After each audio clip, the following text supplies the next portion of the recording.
the reports. Weather should be good. These Marine pilots planning their next mission have begun what might be called a new phase in the air war.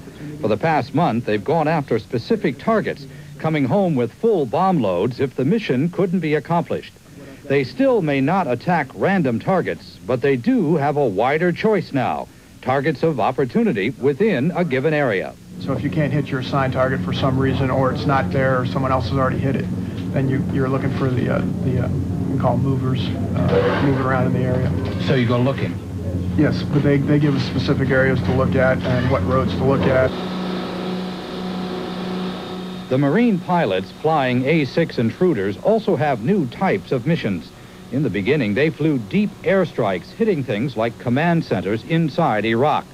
Now they are flying what is called battlefield interdiction in Kuwait, softening up the enemy for the expected ground war.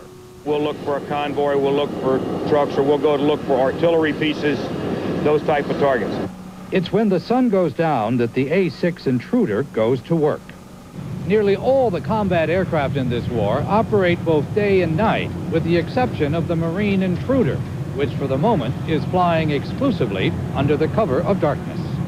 Bulging with electronics and infrared sensors, the A-6 sees better at night. A-6 pilots insist it is unlikely they would accidentally bomb friendly units in the darkness because of the sensitive instruments and because of communication with air controllers on the ground. We can't even turn our master armour on until they give us a cleared hot over the radio.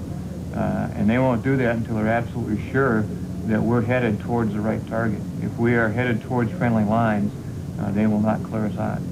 At the moment, the A-6s are operating far from friendly lines, dropping at least 6,000 pounds of bombs per plane on unfriendly targets.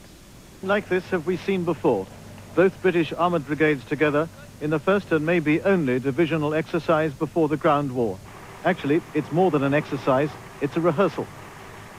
Details of the forced entry into Iraqi positions, when and where and how it will be done, are of course a closely held secret.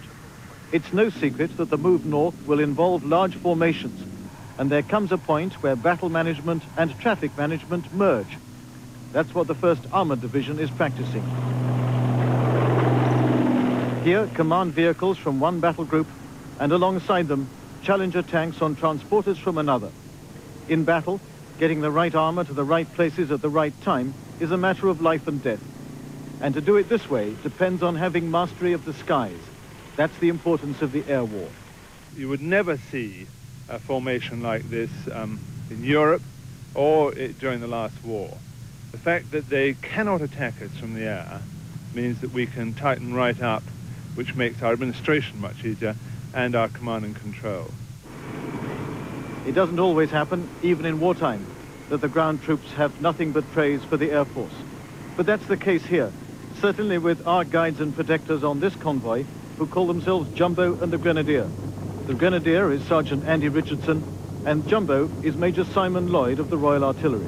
One of the major aspects of this is the fantastic job that the Air Force have done, and if indeed we are required to go in to take any action over the other side, then I'm entirely confident, especially from my own point of view, being a gunner, with the amount of artillery pieces that we have involved. Great confidence. I don't think we'll have no problem whatsoever. I don't think it'll last. It won't last too long, I don't think.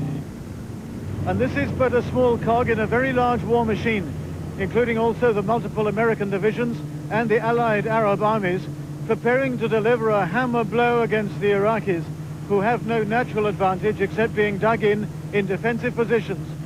On them now is going to come down the most destructive and intensive bombardment in the history of warfare.